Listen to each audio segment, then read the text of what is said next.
C'est l'heure du journal de l'Afrique. Soyez les bienvenus sur France 24. À la une ce soir, les efforts pour la paix au Soudan. Les paramilitaires des forces de soutien rapide ont accepté une proposition de trêve humanitaire qui avait été rejetée au préalable par l'armée soudanaise.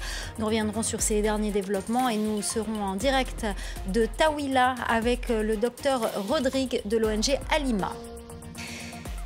Et de 8,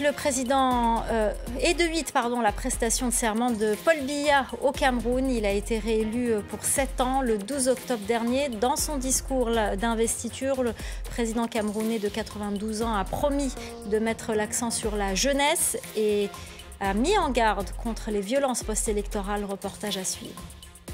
Et puis à la fin de cette édition, on vous emmène dans le nord du Tchad à la découverte de la région d'Ounianga. Elle comporte 18 lacs et des paysages majestueux. Vous verrez que les populations qui y vivent font des efforts pour sauvegarder leur patrimoine. Reportage à la fin de cette édition. Les efforts pour la paix au Soudan menés par les États-Unis et l'Arabie saoudite n'ont pour l'instant pas abouti à du concret. Les paramilitaires des forces de soutien rapide ont accepté une trêve qui avait été refusée au préalable par l'armée soudanaise. Une session spéciale du Conseil des droits de l'homme de l'ONU sur El Fasher se tiendra le 14 novembre prochain. Mais pour l'instant, aucune avancée n'a été enregistrée. Laurent Berstécher. 10 jours après la prise d'El Fasher, les forces de soutien rapide disent accepter la proposition de trêve humanitaire au Soudan. Les forces de soutien rapide affirment leur accord avec la trêve humanitaire. Cela permettra de faire face aux conséquences humanitaires catastrophiques de la guerre et de renforcer la protection des civils. Le plan de paix, initialement proposé en septembre par les Émirats arabes unis, l'Égypte, l'Arabie saoudite et les États-Unis, n'a pas encore été dévoilé dans son intégralité.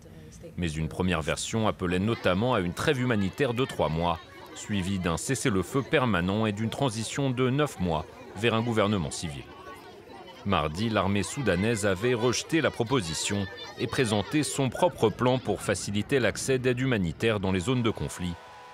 Une position réitérée jeudi par le général Abdel Fattah al-Burhan, qui affirmait quelques heures avant l'annonce des FSR vouloir poursuivre la guerre. Nous allons venger les martyrs qui ont donné leur vie pour ce pays et tous ceux qui ont été brutalement tués à El Fasher, à El Geneina, à El Gezira et partout ailleurs. Depuis la prise d'El Fasher le 26 octobre, de nombreux témoignages font état de massacres, de viols et de pillages perpétrés par les milices du FSR. L'ONU doit désormais se réunir en session extraordinaire le 14 novembre prochain pour examiner la situation des droits de l'homme au Soudan et notamment les allégations de crimes de guerre à El Fasher. Et on va tenter de faire le point sur la situation sur le terrain. On retrouve tout de suite le directeur des opérations de l'ONG Alima en direct de la ville de Taouila où arrivent tous les réfugiés qui fuient les atrocités d'El Fasher. Bonsoir docteur, merci. Vous êtes le docteur, donc je rappelle, Rodrigue Alitanou. Merci d'être avec nous en direct de Taouila. Pouvez-vous tout d'abord nous décrire la situation à Taouila ? Alors, c'est une situation vraiment déplorable. C'est des milliers de femmes et d'enfants qui convergent de El Fasher vers Taouila. Et nous sommes au chevet, en tout cas, de ces populations que nous accueillons parce qu'ils viennent avec des besoins critiques et ont besoin de soins. La situation a commencé depuis le 26 octobre passé, où des centaines, déjà le dimanche 26, des centaines de personnes ont fui la ville de Taouila, fuyant la violence, fuyant tout ce qui se passait, les atrocités dans cette ville-là. Et aujourd'hui, nous sommes déjà à près de 4000 personnes qui sont venues s'ajouter aux déplacés existants déjà au niveau de Taouila. Donc c'est une situation assez déplorable que nous suivons de près. Alors cette ville est isolée, il n'y a pas d'aéroport à proximité. Est-ce que cela complique votre travail ? Énormément. Le travail est assez compliqué parce que l'acheminement de l'aide humanitaire pour toutes ces populations reste très difficile. Nous sommes à Taouila depuis maintenant 9 mois. C'est des moyens logistiques énormes qu'on met en place pour pouvoir acheminer l'aide humanitaire. Mais tout ça est compliqué par la guerre parce que l'accès est très difficile. du fait que les belligérants ne laissent pas passer l'aide humanitaire. Alors pourquoi les réfugiés arrivent-ils vers cette ville de Taouila? Ils viennent souvent d'El Fasher d'ailleurs. Exactement. Cette ville se trouve à 60 km, environ 60 km de El Fasher, et c'est la seule ville où les gens trouvent refuge aujourd'hui depuis les assauts qui ont commencé en décembre 2024, qui ont continué tout le premier trimestre, qui ont poursuivi avec la première grande attaque qui a eu lieu les 13 et les 14 avril 2025, et ce grand assaut qui a eu lieu le 26 octobre dernier, qui a vu des centaines de personnes, des milliers de personnes venir sur El Fasher. Donc El Fasher est sur Taouila, pardon. Taouila se trouve au sud-est de El Fasher, et c'est là où il y a le plus grand camp aujourd'hui donc de déplacés où se réfugient ces différentes populations. Alors que racontent-ils ces déplacés? Que racontent-ils de leur périple? Quel est leur témoignage? Alors, c'est des témoignages qui laissent sans voix. C'est des gens qui ont tout vu, qui ont connu des atrocités déjà lors des combats à El Fasher. C'est des gens qui ont fui la ville, mais qui ont connu également tous les problèmes qu'on ne peut pas imaginer sur cette route d'environ 60 km quittant El Fasher vers Taouila. Ils ont commis il y a eu des viols, il y a eu des agressions, il y a eu des tueries. Pour les plus chanceux, ils arrivent à atteindre Taouila et dans des conditions assez critiques. Pour les moins chanceux, la plupart sont morts sur la route. Jusqu'à aujourd'hui, on continue de ramasser donc, des corps dans la forêt, dans la brousse, pour venir les enterrer. Les populations qui arrivent ici sont traumatisées. C'est des femmes et des enfants qui ont été vraiment traumatisés par tous ces événements et qui arrivent et à qui on essaye de faciliter les soins de santé au niveau de Taouila. À Taouila, aujourd'hui, nous comptons trois grands camps de déplacement qui sont dans cette ville et qui sont déjà complètement en fait bondés. Nous sommes débordés par tous ces afflux de personnes qui arrivent ici. Alors, est-ce que les personnes qui témoignent parlent de leurs agresseurs, ont pu identifier les personnes qui les ont massacrés, violés, comme vous le dites? Alors, il faut dire que pour ce type de consultation, ça reste vraiment très, très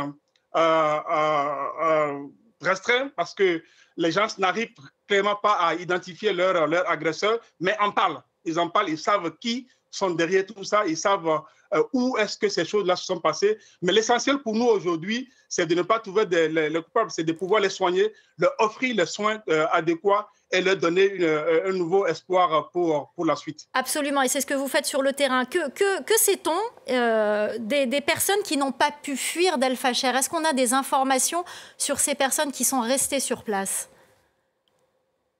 Oui, on parle de 26 000 personnes quand même qui ont fui cette ville depuis le grand assaut de dimanche 26. Malheureusement, ceux qui sont arrivés sont beaucoup moins. On ne sait pas ce qui s'est réellement passé sur la route, mais toujours est-il qu'on continue d'avoir des échos des centaines de personnes tuées sur la route. Mais pour ceux qui sont restés, en tout cas dans la ville d'El Fasher, nous n'avons aucune information. Et étant donné que les informations sont très difficiles, que personne n'a accès à cette ville aujourd'hui, on ne sait pas réellement. Ceux qui arrivent au niveau de Taouila bénéficient quand même d'un emplacement où établir leur campement et arrivent à avoir accès aux soins de santé que Alima, comme ONG par ONG, arrive à déployer sur le terrain depuis quelques mois. Est-ce que vous craignez un assaut sur la ville de Taouila ou pas? Alors, nous ne pouvons le dire.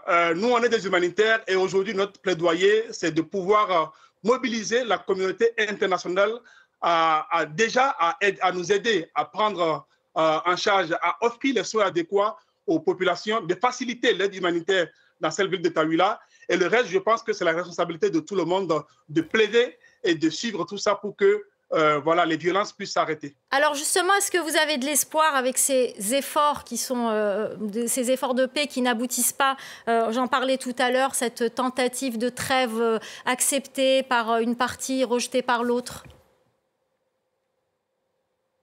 Oui, nous suivons de près tout ça.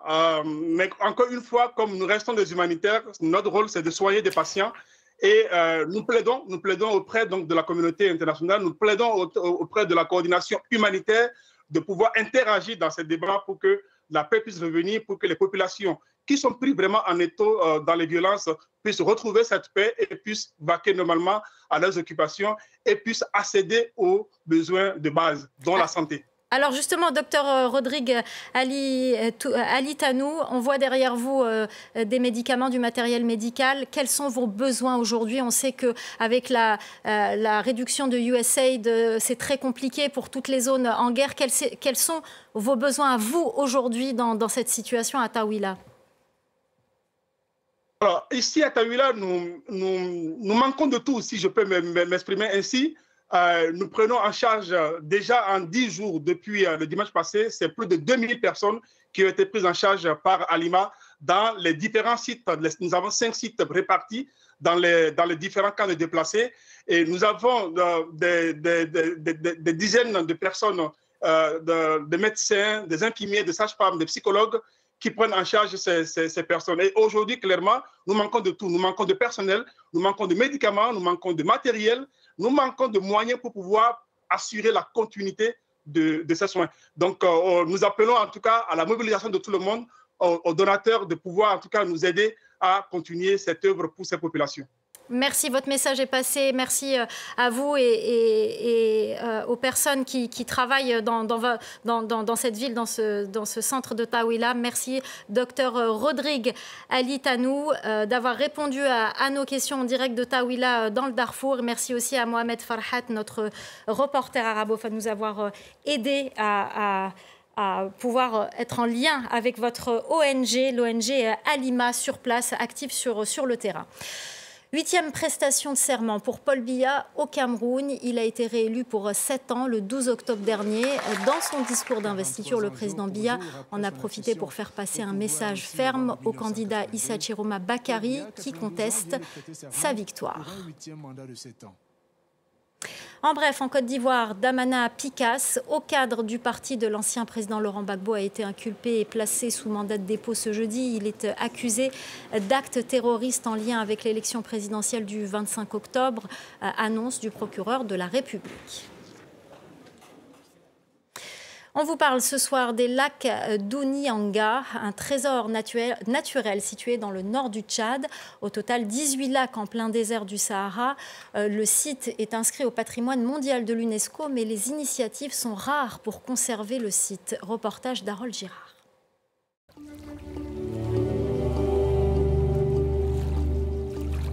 Des étendues d'eau sur plusieurs kilomètres carrés aux confins du Sahara tchadien.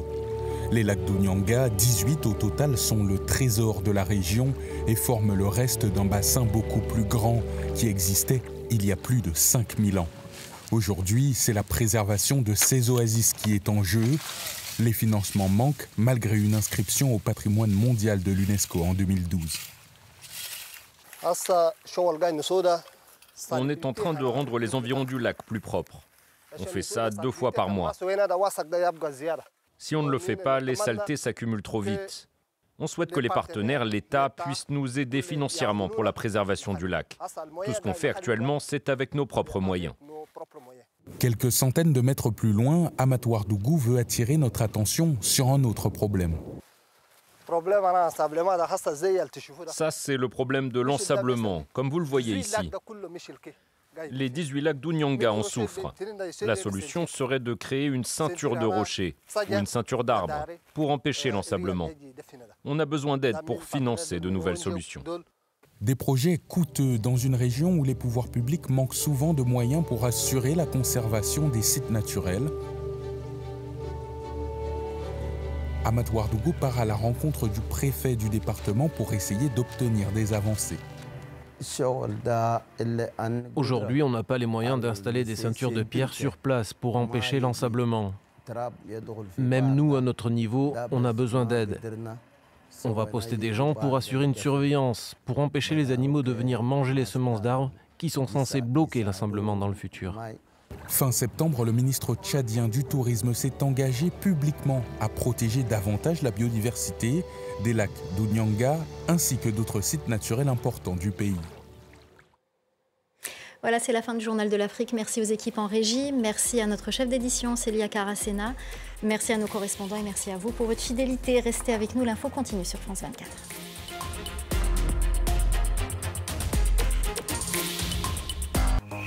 L'actualité ne dort jamais. Retrouvez-nous en direct sur France 24. Retrouvez Aude Kersulek et Sandrine Gomez dans l'édition Nuit, en direct sur France 24. Retrouvez la météo avec Écoutez Voir. Des lunettes et des aides auditives pour rester à l'écoute du monde et voir plus loin. Écoutez Voir, optique et audition, mutualiste.